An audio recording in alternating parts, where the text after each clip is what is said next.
na si Ronald Llamas na malamang daw mga kababayan in 2028 ang i-endorse na tumakbo sa pagkapangulo ng ating Pangulong Bongbong Marcos, si Leni Robredo. Inaway-away yung ating Pangulo. Ang una niyang inaway si Martin Romualdez, gustong palitan ng kanyang kaalyado na si The Platter, GMA. Will Marcos support Leni Robredo to beat Sara Duterte in 2028? Sabi ni Ronald Llamas, nandun yung possibility. Maraming mangyayari in the coming days and months, mga kababayan. Kaya itong mga analysis ni Ronald Llamas, malabo po, para lang labanan si Sara Duterte. Anong lalabanan kung Naga City Mayor Leni Robredo if she goes against Vice President Sara Duterte in the 2028 presidential race? Sa interview ng Bilyonaryo News, nagbabagang mga balita at pagtalakay sa mga isyu ng lipunan. Pulsa, opinyon, banat at paglalantad sa katotohanan. Pulsa, what you see is what you get. You decide. ito mga kababayan, si Dante Maravillas po, Bicolano vlogger, broadcast journalist from Albay. Kumusta mga manoy, mga manay, mga tugang? Ngayon, pag-usapan natin itong pinofloat mga kababayan ng isang political analyst na si Ronald Llamas na malamang daw mga kababayan in 2028 ang i-endorse na tumakbo sa pagkapangulo ng ating Pangulong Bongbong Marcos, si Leni Robredo. Ano tingin ninyo? Yan sabi ni Ronald Llamas, mga kababayan. Alam naman natin kung ano ang kulay ni Ronald Llamas. Dati siya political advisor ni dating Pangulong Benigno Aquino. So, alam na ninyo yung leanings, pure-blooded dilawan mga kababayan. Alam naman ninyo po, ito mga dilawan, gustong-gusto nilang makabalik. So, ginagamit nila ang pang-aaway ni Sara Duterte sa Marcos. Hindi ko siya tinatawag na away between Marcos and Duterte. Kasi yung ating Pangulo, hindi man po nangaaway. Ang ating Pangulo po, inaaway. Pero hindi nangaaway. Yung mga political analyst, yung mainstream media, ang tawag nila sa mga commentaries nila, away ng Marcos Romualdez at Duterte. Walang katotohanan po yan. That is not true. It is a lie. Pure lies, mga kababayan. Nangaaway lang yung mga Duterte kasi kating-kati po na makabalik. Gusto nila na palitan agad yung ating Pangulo. Hindi makapaghintay ng 2028 presidential elections. Gustong to make over na si Sara. Napakalinaw po yung agenda ni Sara. Kaya inaway-away yung ating Pangulo. Ang una niyang inaway, si Martin Romualdez, gustong palitan ng kanyang kaalyado na si The Platter, GMA. Kaya galit na galit kasi hindi nagtagumpay. Nabukya yung kanilang mga plano. Yan ang rason kung bakit binansagan niya si Martin Romualdez na tambaloslos. O ngayon, sinasabi ni Ronald Llamas na there is a possibility na in 2028 ang endorse daw si Leni. Will Marcos support Leni Robredo to beat Sara Duterte in 2028? Sabi ni Ronald Llamas, nandun yung possibility sa pa-survey ng mga kaalyado ni Sara. Sige, pa-survey po. Number 2 si Leni. Number 1 si Sara Duterte. Number 6 si Martin Romualdez. So binibilog mga kababayan ni Ronald Llamas yung isipan ng ating mga mamamayang Filipino na dahil may mga dilawan na nasa kabinete ng ating Pangulong Bongbong Marcos na ngayon, and so, pwede rin na si Leni Robredo na isang kakamping Pinklawan, pwede nang in-endorse ng ating Pangulo. Kasi malayo yung ratings ni Martin. Malayo pa po ang eleksyon. Sabi nga dito sa amin, dugay na.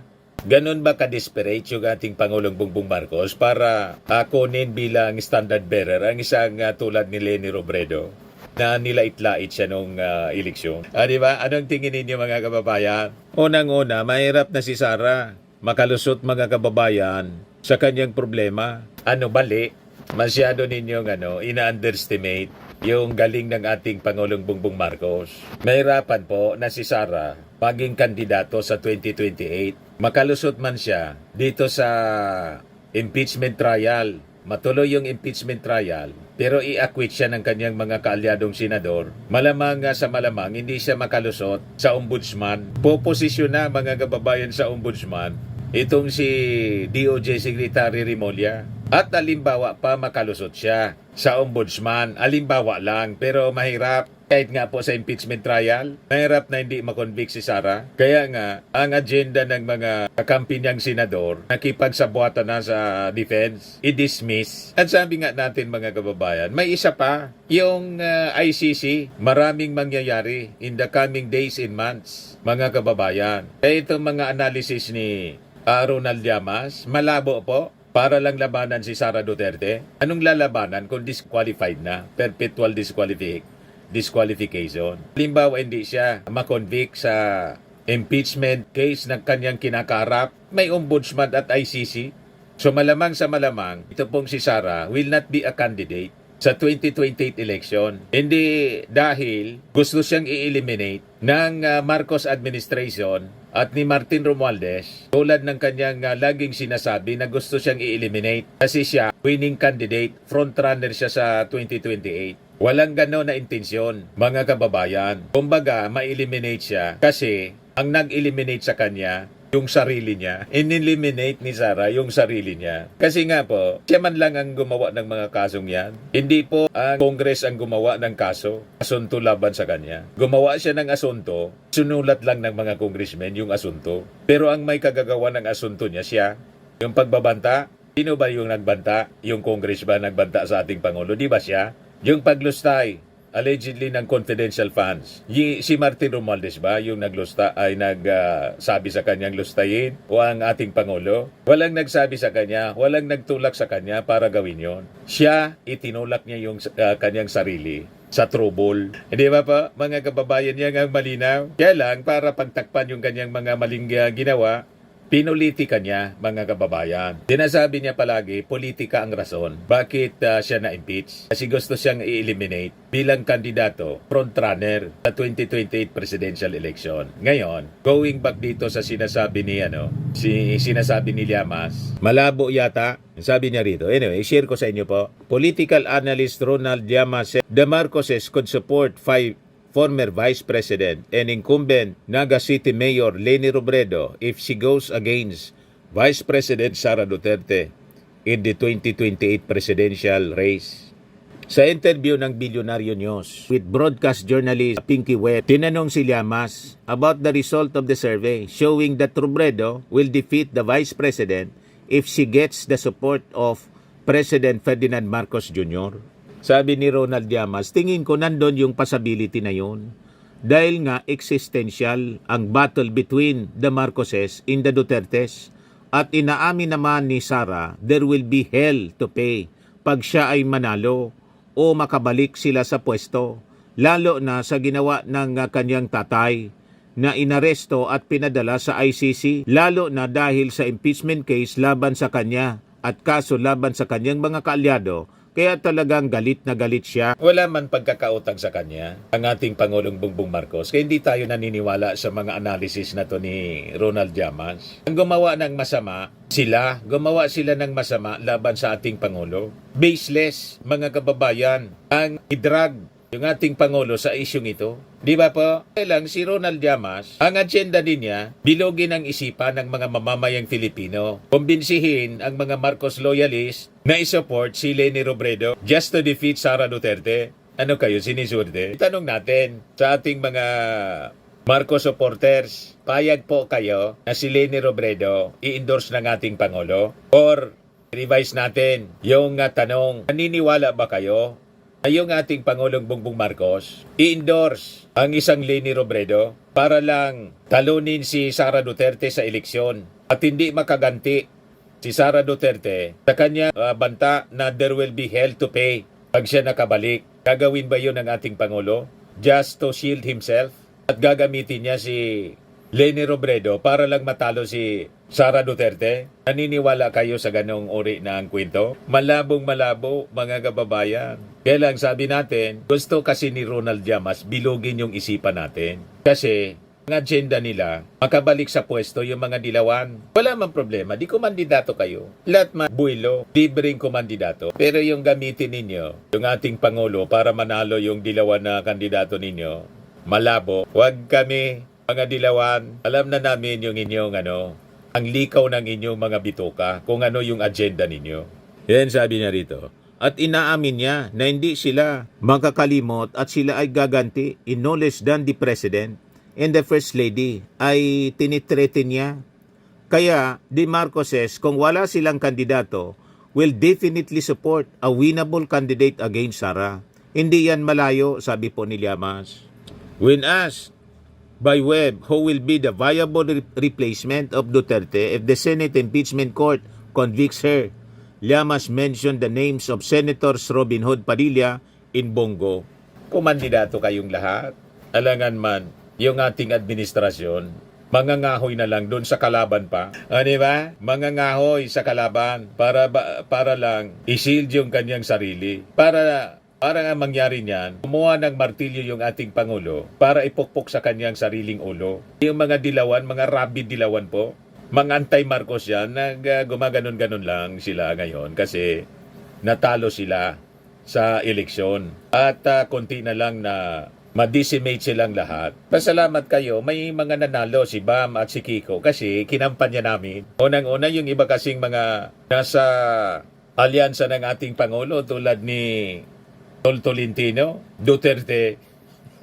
Di ba? Kaya sabi ko, imbis na iboto natin yung mga kaalyado ni Sara, ni Digong, iboto na lang natin yung mga dilawan. Anyway, pagka senador lang naman, para masiguro nang uupo, hindi na pro-Duterte. So at least nasingitan mga kababayan nang hindi pro-Duterte, nabawasan. Pero yun nga ang sinasabi natin. Bakit ba dismissal pa rin ang sinusulong nila sa impeachment case ni Sara Duterte na majority sa mga senador perceived allies of the Duterte na pwedeng i-acquit siya? Anong kinatatakot?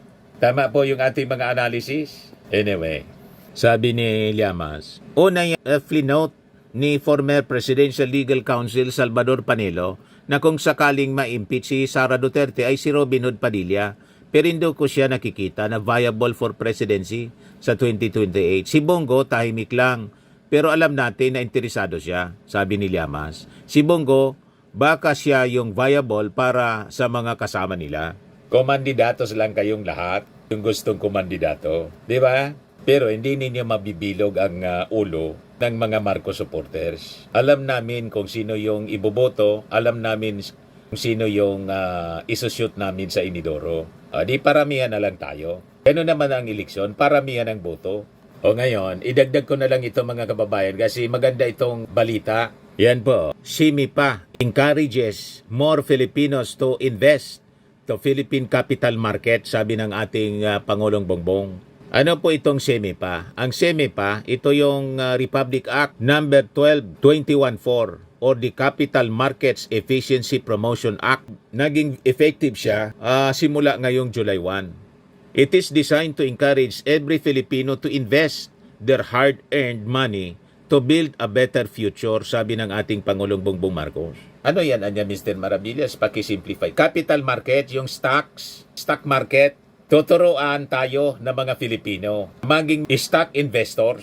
O di ba? Ako hindi man masyado familiar ng pag-invest sa stocks. Pero with this law, Public Act na pinasa ng Congress po, ang gusto ng ating Pangulong Bongbong, ang Pangulong Bongbong po kasi magaling sa negosyo. Gusto niya maturuan tayo na maging mga negosyante and investors. Kahit tayo mga ordinaryong Pilipino, yun lang ang pamamaraan para umangat tayo sa buhay. Maging investor rin tayo. O di ba napakaganda? So kailangan aralin natin ito. How to invest in stocks, in stock market. So malamang sa mga in the coming days, magiging massive yung education campaign para maturuan ang ordinaryong Pilipino. Encourage sila, okay pala ang mag-invest sa stocks. It would add sa earnings, sa kita ng bawat pamilyang Pilipino pag natutunan natin ang ganong uri ng pangangapital or investments. Yan po.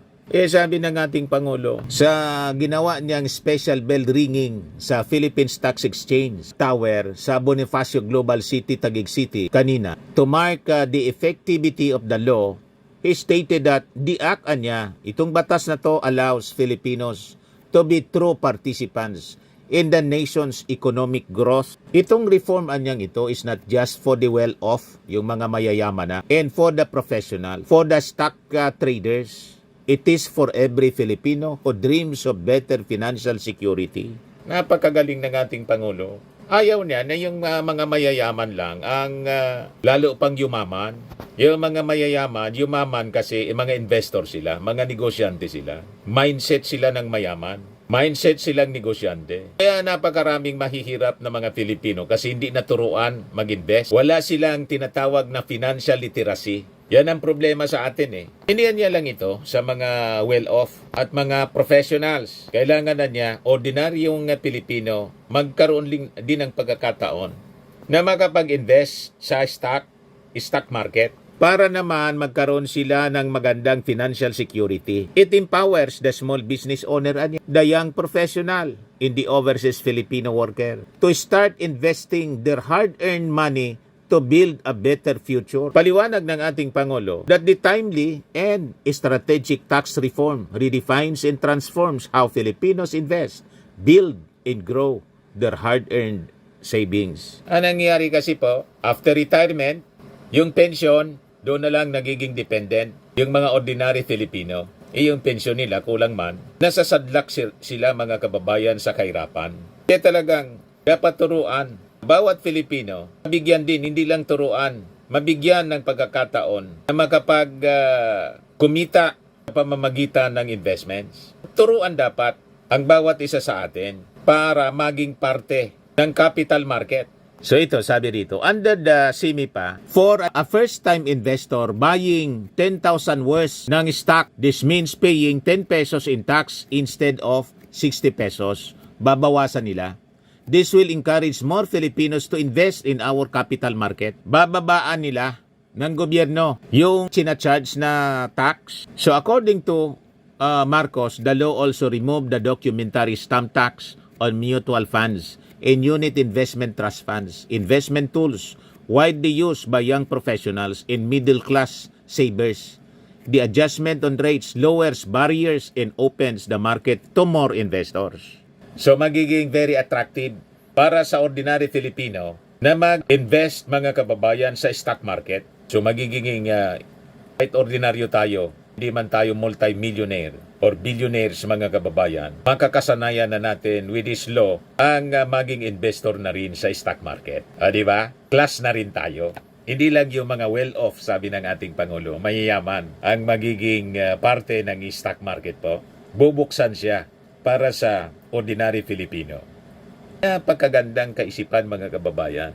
So sabi ng ating Pangulo, from now on until 2030, SIMIPA is projected to generate over 25 billion pesos in net revenue, a substantial sum that can help fund the building of roads, bridges, hospitals, schools, other social safety net programs as well. Yan po yung ating Pangulo. Nanguna siya sa bell ringing doon sa Philippine Stock Exchange Tower sa BGC.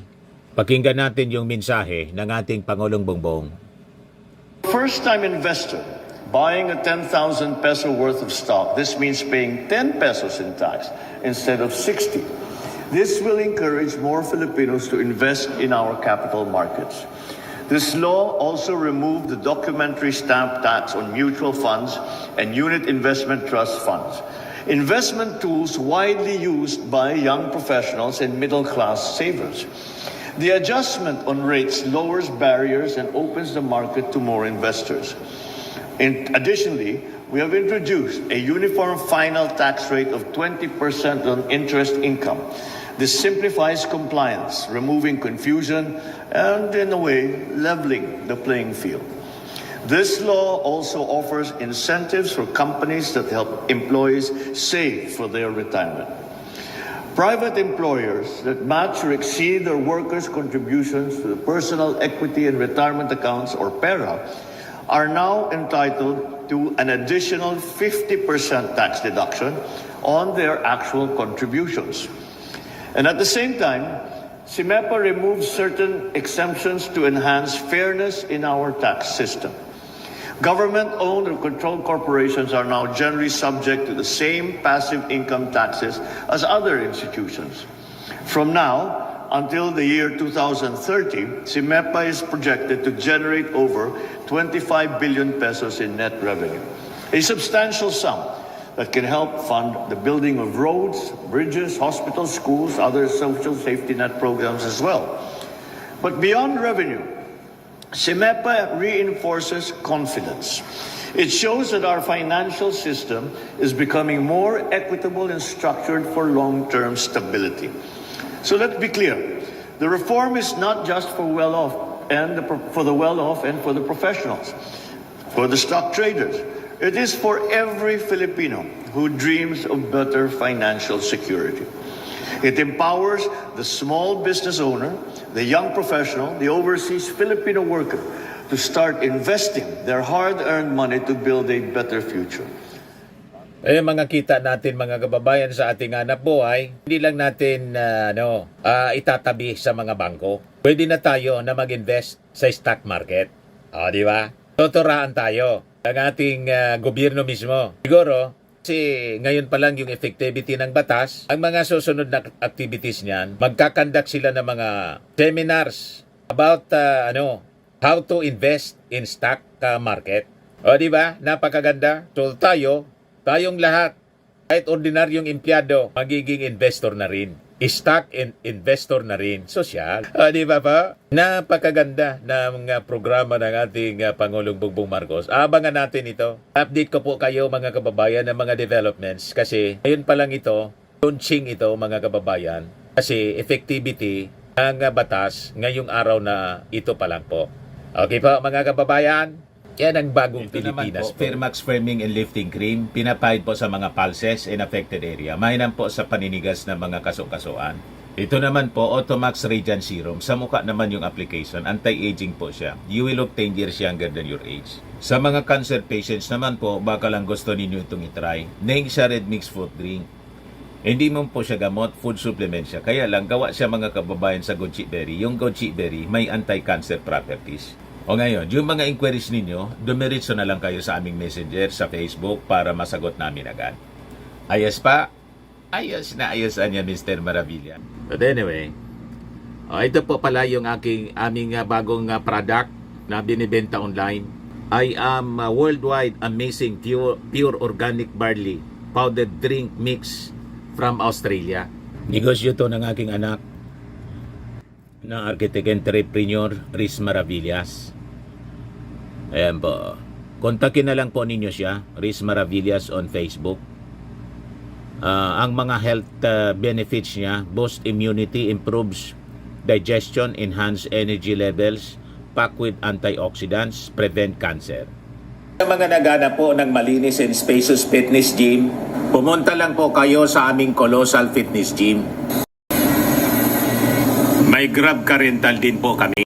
Ito naman po yung bago naming product na binibenta online.